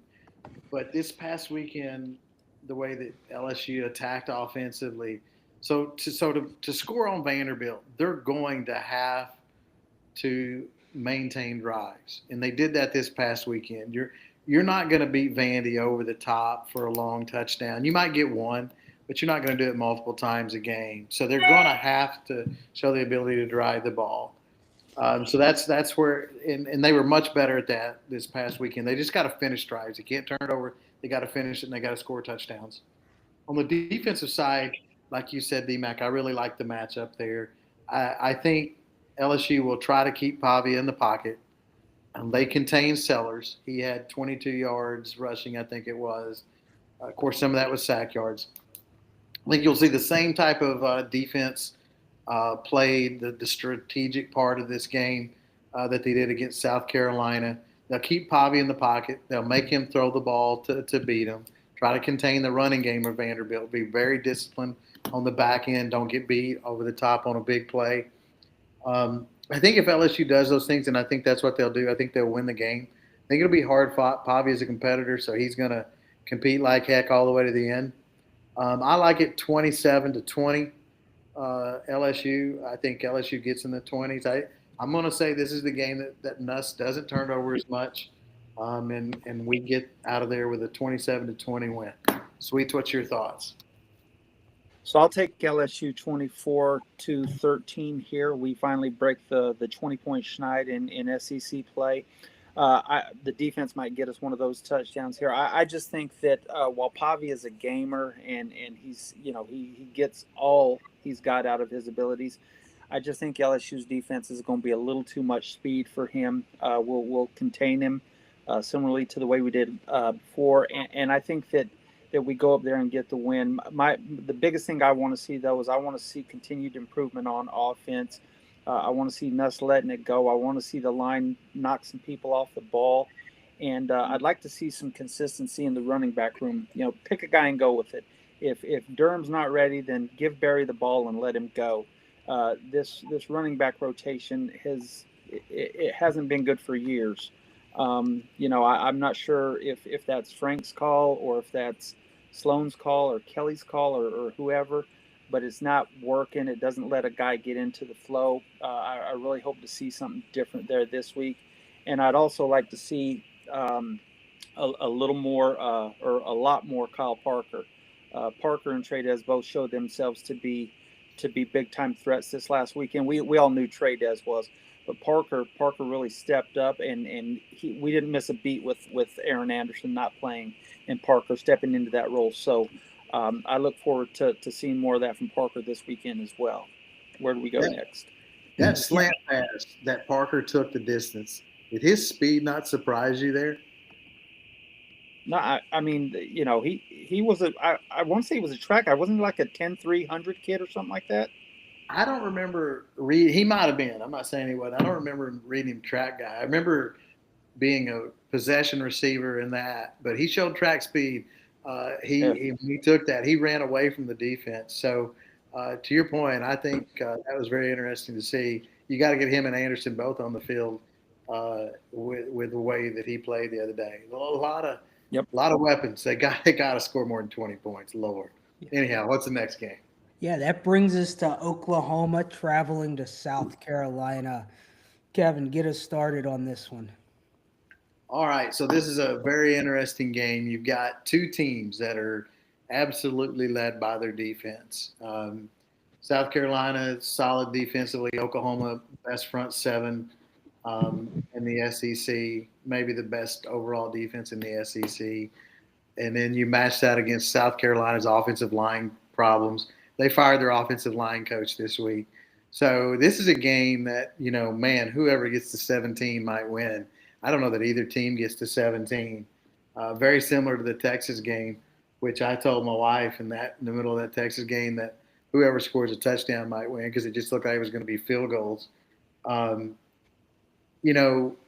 So Oklahoma has Mateer. He makes up about 80% of their offense. He struggled against Texas. Some of that was preparation. He didn't get to practice much. But South Carolina's got a great secondary, and they have a good defensive front. Dylan Sampson can get after the quarterback, too. Again, matchups. Oklahoma's offensive line is banged up. They're struggling running the ball. And can they protect Mateer? Texas got after him the other day. So I think the way the game matches up, and South Carolina will be up for this game. I think you're going to continue to see Oklahoma's offense struggle. I don't think they get the running game going at all. And I think this is, like I said, I think this is a game it's going to be about a 17-13 type game. What would make me want to pick Oklahoma in this game is their kicker is one of the best kickers. Sendall is one of the best kickers in the SEC. So that would make me want to pick Oklahoma. I think he probably gets 3 field goals in this game, maybe 4. I don't know if Oklahoma can stick it in the end zone against South Carolina coming off this game. And they're going to be they're facing a lot of questions for their fan base from that game this past weekend. 3 out of the last 4 years, they've not scored a touchdown against Texas. The last 2 years didn't score a touchdown against Texas. Oklahoma's kind of what we thought they are at the beginning of the season. Good defense, not a lot of explosiveness on offense. They're going to depend on Mateer a lot. I'm going to go South Carolina with an upset here. I think Sellers is going to play well. He showed a lot of toughness last week. I think he's going to lead them to a win. Beamer coached at Oklahoma at one time, was an assistant there before he got that South Carolina job. He went on the road last year and dominated them. I think this game means a whole lot to him because I honestly think he would like to be the next coach at Oklahoma. So give me South Carolina. I'll go 16-13 with a lot of field goals in this game. D-Mac, what's your thoughts? Yeah, I was a lot higher on Oklahoma a week ago than I am now. Mateer didn't look good coming back from the hand surgery there. South Carolina looks absolutely horrendous, though. This is a game, a couple numbers that stick out to me. As good as Oklahoma's defense is, they are -7 as a team in the turnover margin, which puts them at 129th. As bad as South Carolina is, which their defense has been good, but they're +6 in the turnover margin. A name I think to remember in this one is Vakari Swain, the punt returner for South Carolina. I think, this is a game where he could get a score. I don't have much faith in Lenore Sellers in this one. So I think if they can force a turnover on their side of the field, they can get points. I think Swain could return one. I think this is going to be a close one. I'm going to go 13-10, and I'm going to go special teams touchdown for South Carolina with two field goals thrown in there. So give me Carolina in this one. Gamecocks get a much-needed win at home. What do you think, Sweets?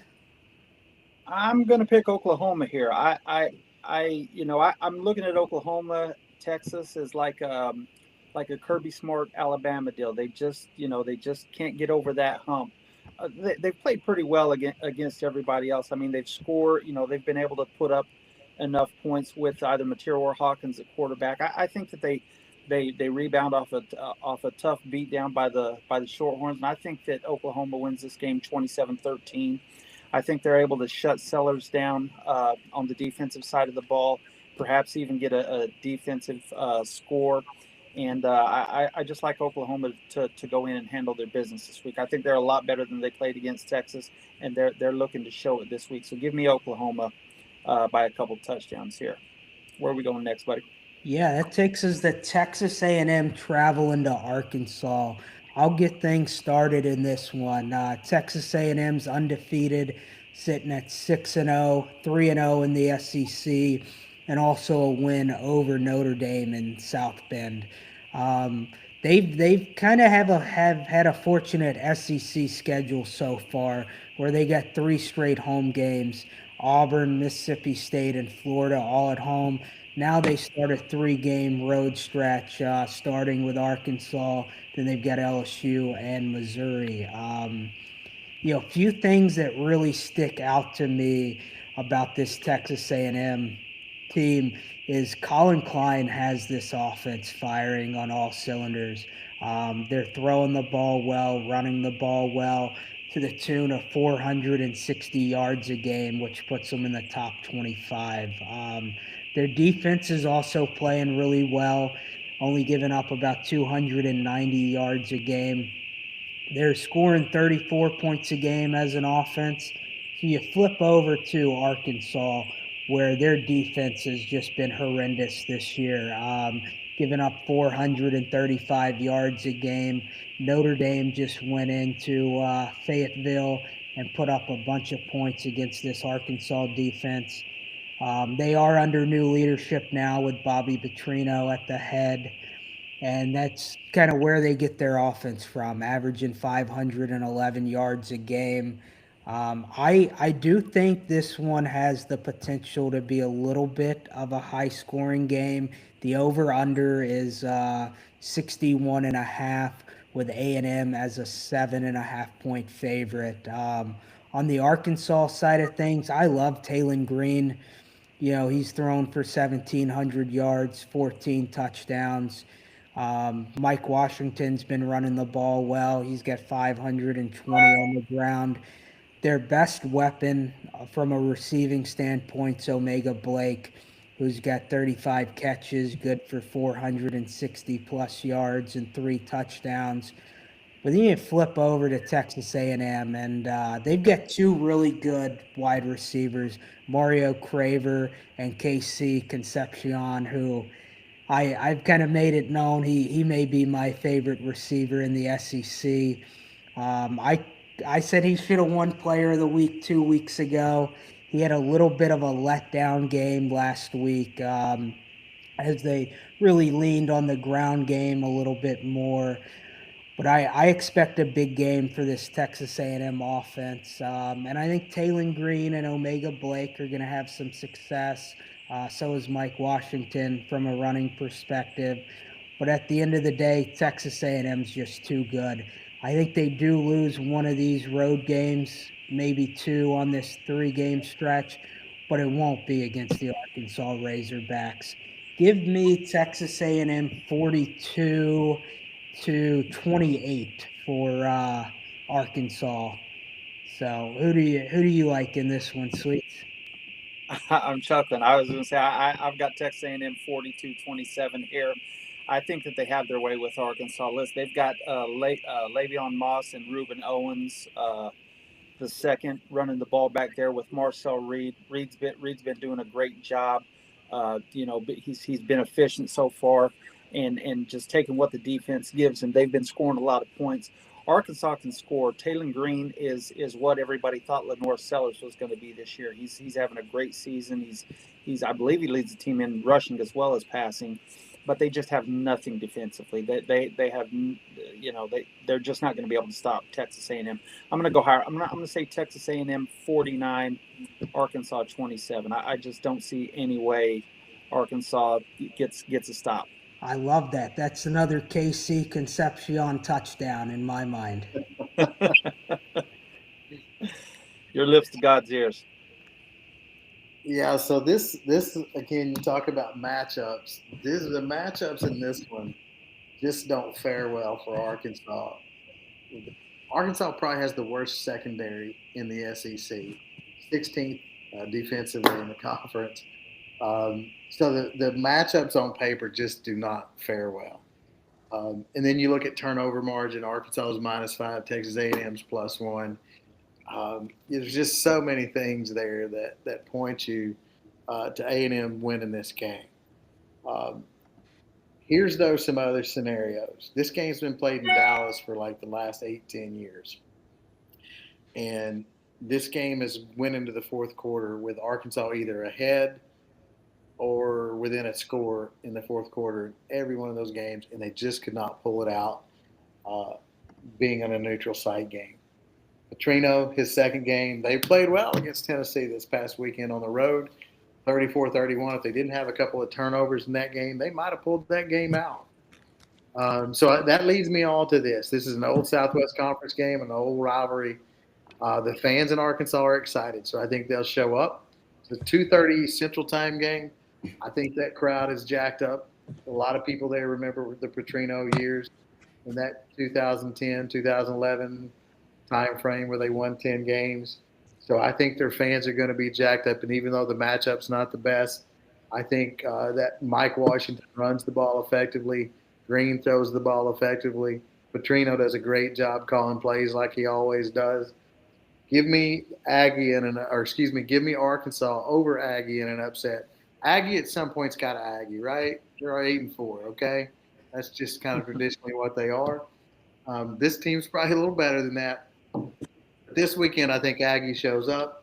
I think Arkansas gets the win 34-28.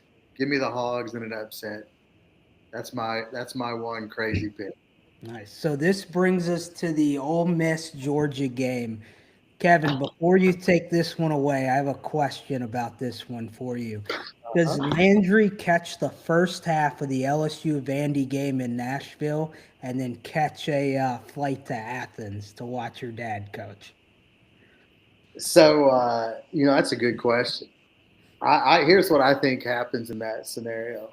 I think she's on the phone in Athens watching the game. She'll be in a box and she'll have the LSU game on TV, talking to that. She'll speak to Witt that morning, wishing best of luck. But no, I think she's at the game, supporting, wearing her Ole Miss colors, and supporting Ole Miss. She loves Ole Miss. She wants her dad to stay there and continue to coach. So I think that's where she'll show up from that. Interesting game here. So Ole Miss, best offense in the SEC, 513 yards average on the season, fifth in the nation, balanced, 311 passing yards, 204 rushing yards a game. Where that matches up with Georgia, and an interesting part is, since Kirby was a coach for Bama, he coached, was a DC under Saban. Kirby has always said he's going to stop the run. He's always tried to run the ball too, but he's always been, adamant he's going to stop the run. We all, you talk about Kiffin, great play caller, great offensive coach, and everybody thinks about the passing game. But when Kiffin has a good offense, he runs the ball well. Kawan Lacey has been his guy this year, in the running game. Georgia's given up 97 yards rushing on the season. So I think that's where this game lands. Is I think Georgia will control Ole Miss on the ground, and it's going to be a tight game through the first half. And I just think the talent factor in this game. So the spread's 10.5 to Georgia, and I just think the talent factor in this game is going to go Georgia's way. Georgia doesn't rush the ball as well. They average about 130 yards rushing. And then on the passing wise, they're 185 a game. So offensively, Georgia's not been as strong on the year. But I do think their defense will show up and they'll get some turnovers against this Ole Miss team. Give me Georgia in this game, 27-14 over Ole Miss. D-Mac, what's your thoughts? I want to go to Sweets on this one first. He's a Georgia guy. First of all, I like Georgia to win the game. 27-21. I don't think they cover, but I do think that their defense is talented enough that they're gonna contain Chambliss the way LSU couldn't. They'll keep him in the pocket a little more. They'll close their backers will close up those lanes a little better than everybody else has had success against them with. And they're going to handle their business on defense. I think offensively, Stockton is managing the game well. He's not setting the world on fire statistically, but he's not making a lot of turnovers. He's keeping the train on the tracks, and I just like Kirby. I like Kirby here to outcoach Lane, his defense versus Lane's offense. So I'll take the Pups 27-21. And I think that what's her name? What's Week's girlfriend's name? Landry. Say it again. Landry. Landry will be in Athens. Athens is a lot of fun as a college town, and I think she'll be in Athens and have the LSU game up on the TV in the Ole Miss box. Now what are your thoughts on that, Dean? She might shoot to Nashville after the game. Or is she in Nashville the night before and flies in that morning? She better not be in Nashville hanging out with Weeks on Friday night before the game. That's not going to happen. Between Pybert and the rest of that defense, they're not going to let Witt go there. But Nashville Saturday night, that's possible. So yeah, that I think the big difference here with Sweets, you mentioned it. Chambliss kind of had his way with the LSU defense a few weeks ago. One thing LSU was not good at offensively was staying on the field. That is something Georgia's really good at. Their time of possessions at about 33 minutes a game this season. So they're not going to put their defense in a position to be on the field for, 30 minutes a game. I would say probably in that 24 to 26 range. So I like a lot about this Georgia team. I'm one that even though Ole Miss beat LSU, I think Ole Miss is overrated at number 5. And you saw a kind of letdown game for them last week against Washington State. Lane Kiffin mentioned the crowd wasn't in it. Well, the crowd's not going to be in this one either. It's going to be all Georgia Bulldogs this week. And Sweets got a message for Bella again this week. We have not let you down in 2 weeks, so we're not going to let you down this week either. Give me the Georgia Bulldogs to win this one 31-20. 11-point win for the Bulldogs. So that if you see a shoe fly by my head, you know where it came from. That brings us to a really interesting game, in my opinion. The Mississippi State travel into the swamp against Florida. Sweets, you want to get us started on this one? Sure. Yeah, Jeff Lebby's looking to get his first SEC win of the year. They started off 4-0 and have lost their last 2, but they've played better than a lot of people thought. Yours truly included. Blake Shapen has been back all year. He actually got hurt against Florida last year, which put him out for the season. But he's done okay this year. I think at the end of the day here, I think Billy Napier avoids the guillotine this week. I think that they win. I think their defense shuts Mississippi State down. And the swamp is still a tough place to play with that Florida defense. They're fast, they're physical, they fly to the ball.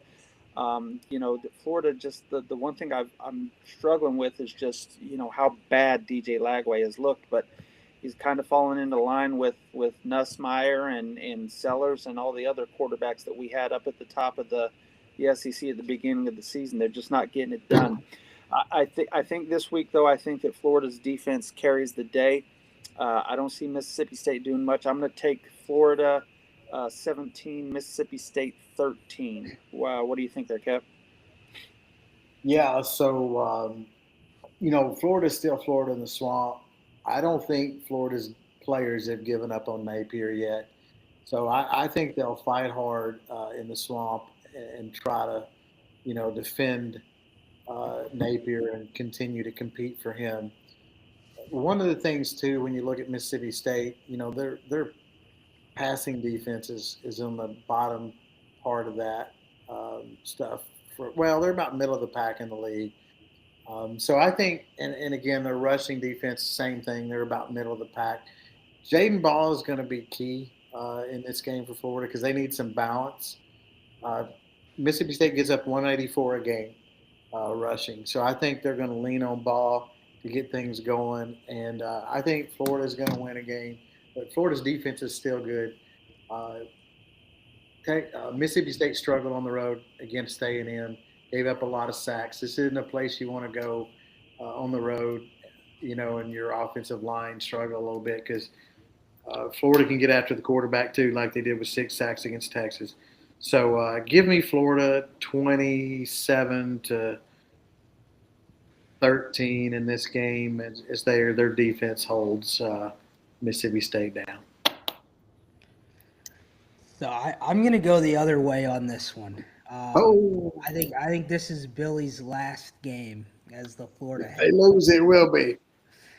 So, one number that sticks out to me is from a scoring perspective, both of these defenses are only giving up 19.8 points per game. So they're both tied for 38th in the country. I think Florida can have some success running the ball, but turnover margin is a stat that I love in college football. Florida is -3. That puts them 99th in the country. Mississippi State finds a way to force some turnovers with +5. That puts them in the top 20 in the country. Another thing with Florida is if teams get into the red zone against them, they give up scores. They've allowed opponents to score 88% of the time when they get into the red zone. And Mississippi State's red zone offense is 14th in the nation, scoring about 96% of the time. So Lagway has looked better these last 2 weeks in the win against Texas, and even on the road against Texas A&M. He didn't throw an interception in that one. So I think this is going to be a close game, but I'm going to roll with Mississippi State forcing a late turnover, getting in field goal range, being able to win this one in the swamp late. Give me Mississippi State 27, Florida 24 in this one. And Florida is looking for a coach after this one. So that takes us to Texas, traveling to Lexington to play Kentucky. Kevin, what do you think of this one? Yeah, so look, we spent some time covering a lot of games, so I'm not going to take a lot of time with this one because Kentucky's a really bad team, worst team in the SEC. Texas is playing better. Texas got a lot of talent on that roster. I think you're going to see Manning. He showed signs last week, much more efficient in his passing. Still didn't throw the ball downfield a lot, but I think you'll see him continue to progress passing the ball this week. Wisner, I think, will run the ball well. Texas committed to the run some last week. Look, Texas is going to win this game 42-17. Sweets, what you think? Yeah, Texas looked a lot better. Manning, came out. That was a big win in the Red River Shootout. And Kentucky's just awful. I don't think they have anything. It looks like they've already melded in, and Stoops is one of those hot seat guys that we haven't mentioned, but he's there every week. So I like Texas big here. Give me Texas 41-13, and they just they handle them easy and get kids rested up, get maybe get some kids time that normally wouldn't get to play. So where we go next, D-Mac?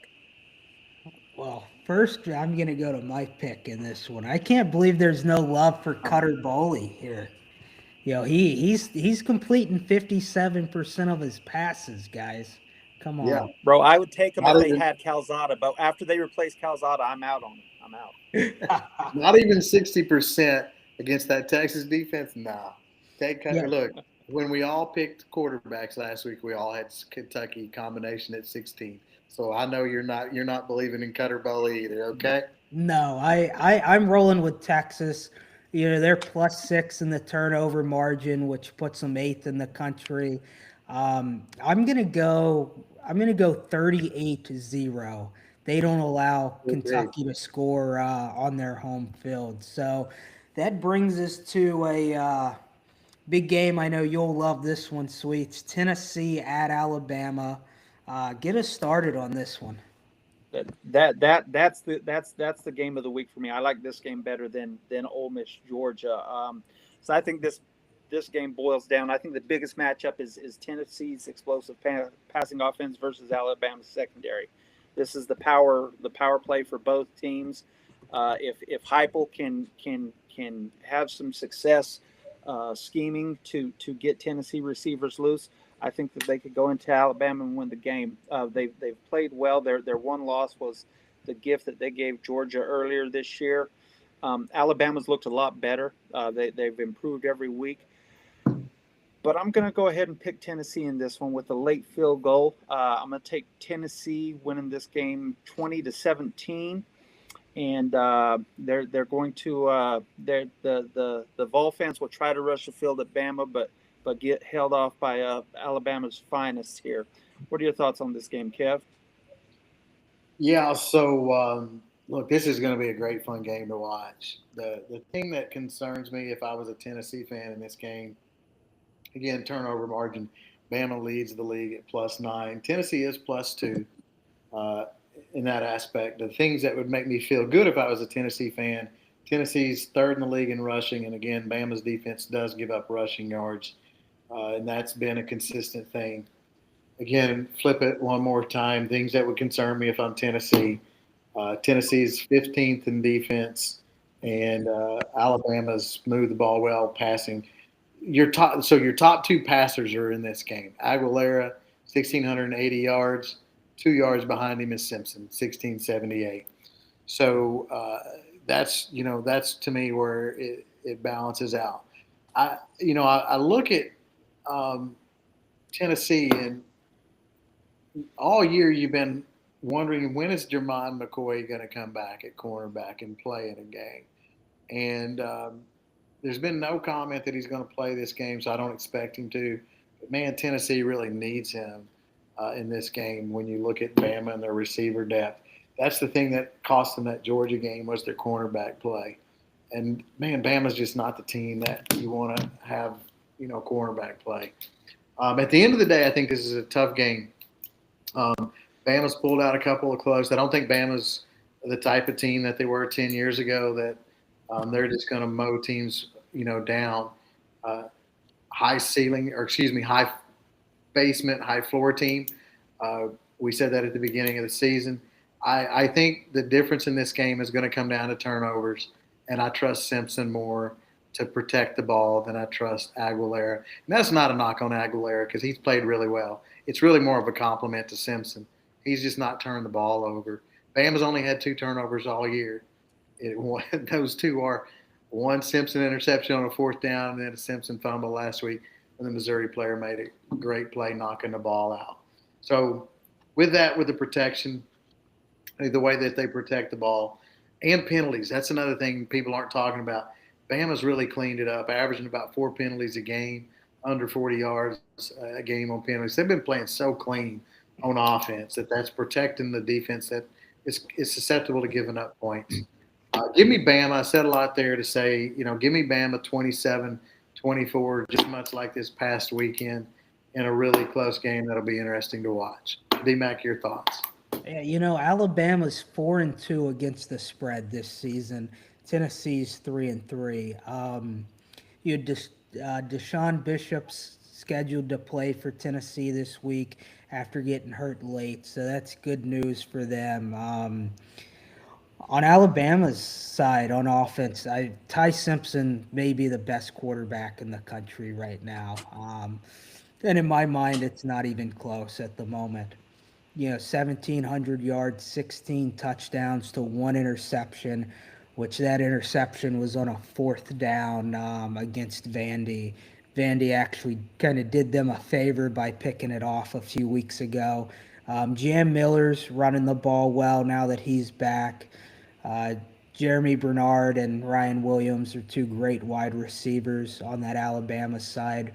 With the lack of depth for Tennessee in the defensive backfield, I think Alabama's going to have a chance to feast throwing the ball in this one.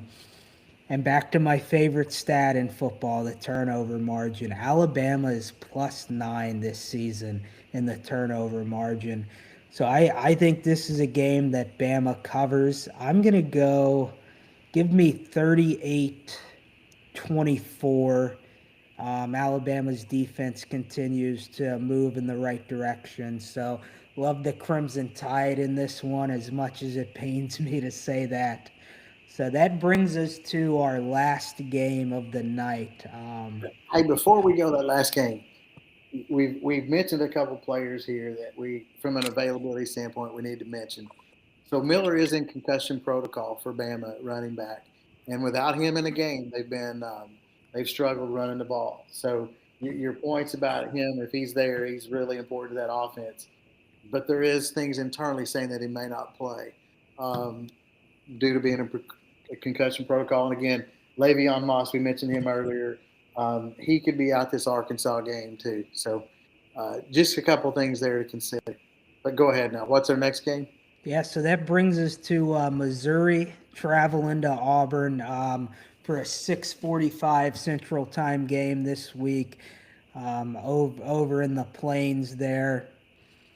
So this is a game I thought we learned a lot about Missouri last week. I'm still a fan of Missouri after their loss to Alabama. I think they probably abandoned the run game a little too much in the second half last week. But let's look at this Missouri offense, averaging 511 yards per game, running for 270. Ahmad Hardy, Jamal Roberts, Bo Perbula, they're all running the ball great. Hardy has 782 yards, 9 touchdowns on the season. Bo Perbula has thrown for almost 1,400, 11 touchdowns, and completing nearly 73% of his passes. You flip over to the Auburn offense. Jackson Arnold has thrown for 983 yards this season. So that is, I gave him too much credit. I said he was averaging 167 last night on the podcast. He's really only averaging 163. So they've got no offense working for Auburn. You know, they rank 121st in the nation in passing, 112th in total yardage, and 92nd in scoring. Their defense has kind of been their saving grace that's kept them in some games. Auburn's defense has only given up 17 points a game. Missouri's only a 1.5 point favorite. And outside of the turnover margin that I always love to talk about, my next fact is a Hugh Freeze fact. He's now, I think he's moved to 2-13 in one score SEC games as an SEC coach. So Vegas says this is going to be a one score game. I don't know how you could take Hugh Freeze in this one. Give me Missouri to get things rolling, keep the time of possession on their side in this one. I'm going to go 31-17, 14-point win. And I think this is another game where, is a 3-4 start enough for Hugh Freeze to be gone. I think we'll see that answer on Sunday. What do you think, Sweets? Well, Josh Pate said if he loses, he's done. So, and I think they're going to lose. So we'll find out. I think that Mizzou with Tribula and Ahmad Hardy, I think they've got the ball rolling defensively. They've been fantastic. They're giving up. I think the stats here says 72.8 yards a game. Rushing wise, they're just they're playing really good ball here. The game against Alabama, they certainly had their opportunities. I think in hindsight, Drink would have done some things differently there with a few different calls, but you live and learn here. End of the day, I think that Mizzou is just too much for Auburn. I think that Auburn feels the pressure. And I think if you want some Yellowwood, you better contact Jimmy Rain before the weekend because he's getting ready to sign another buyout check. What do you think, Kev?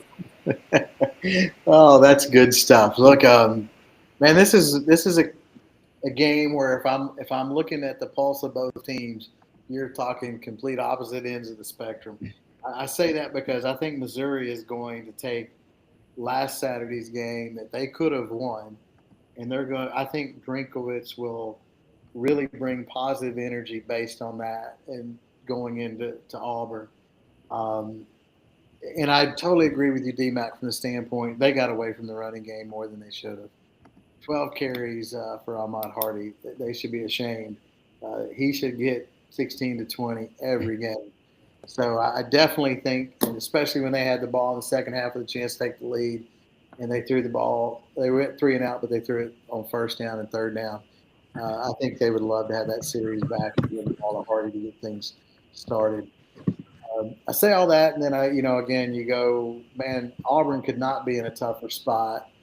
Played a first half where they controlled the game, 42 plays to 16, absolutely dominated time of possession and the whole tempo of the game, and then just fell off the cliff. Didn't coach that moment in the second half well at all. And so, how does Hugh Freeze get this team back up? You're Damari Alston, whether he quit, whatever. But they say he's not on the team anymore, and he was a captain. So, again, just speaks to a lot of internal things. So, you talk about all those things, and you're like, how in the world does Auburn get up for this game? I say that to say this. I think that, to me, when you look at 19, 20 years old, there's just something about the resiliency of a 19 or 20-year-old. And Auburn's been good defensively. And again, we've talked about their home crowd before. Their fans will show up. They will be there for this game. They'll put 80,000 people in that stadium, and they will be loud. And I think that will get their team going. And I know Missouri's got some decent defensive stats, but the only team that they really played with. Well, Kansas is a good offense, and then Bama's a good offense, and both those teams put points on Missouri. UCA and the rest of those games. So I think their defensive stats are a little misleading. And when you watch the way that game went last week, Bama did have success running the ball. So I don't lead that to think that Auburn's going to get 30 points, by no means. But I do think Auburn's going to have enough success that they get into the 20s, and I like their defense. And the one thing that really stood out to me in watching that game, Prabula has had a good season for Missouri, but he could not throw people open last weekend, and he really struggled with accuracy against Bama's defense. And Auburn's defense is good. And so I really see Prabula going on the road, struggling, and probably having a couple of turnovers in this game. So I'm going against all the conventional wisdom from an emotional standpoint where their teams are at. I'm going to take Auburn, and look, if they don't win this weekend, I've taken them a lot this year. So I'm going to take them again. Give me Auburn 24-17 in this game, and they fight hard, and Freeze gets a reprieve and goes into next week. But if they do lose, he's done. You should have taken them by 10 points. That one possession games are tough for all of you. Yeah, so that's he doesn't win those. So that's all of our games. Sweets, any last minute thoughts on this week's games?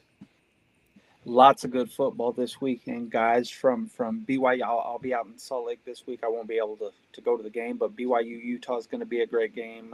Tennessee, Alabama, Ole Miss, Georgia. There's a lot of great football this weekend. I say I think there'll be a few more upsets, and it'll keep mixing things up. Hopefully the good guys, meaning the Bayou Bengals, can go up to Nashville and get a win. And I think at the end of the day, there'll be a little clearer picture come Sunday morning after we see these teams this week. What are your thoughts, Kev? Yeah, I think what you said there at the end, this weekend is playoff elimination type weekend. You got a lot of games this weekend. USC, Notre Dame. Somebody's going to get in a bad spot there. LSU, Vanderbilt. There's a lot of games this weekend that are going to have playoff implication. And the losing teams in these games are going to be done with. Again, Oklahoma can't go on the road. So great weekend of football.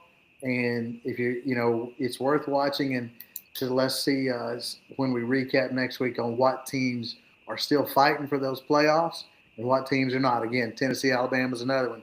Whoever loses that game, they're not knocked out. It's only going to be 2 losses, but their backs are going to be against the wall. So I think that's what this weekend is going to be about. what teams continue to fight and stay alive in that playoff hunt. Don't forget your Vegas team either, D-Mac. Oh, I know I'm not. So two wrap up thoughts for me. I want to hone in on that Notre Dame USC game a little more. Yeah, this is more of a must win game for Notre Dame. At 9-3, they're bounced from the playoffs this year, I think. USC though, with a loss, if they finish 10-2, get into that Big Ten championship game. Yeah, they've still got a lot to play for if they lose this one. And then, final thought: UNLV getting a big win on the road at Boise this week coming up. And I think Dan Mullen's back in the Power Four after this year. I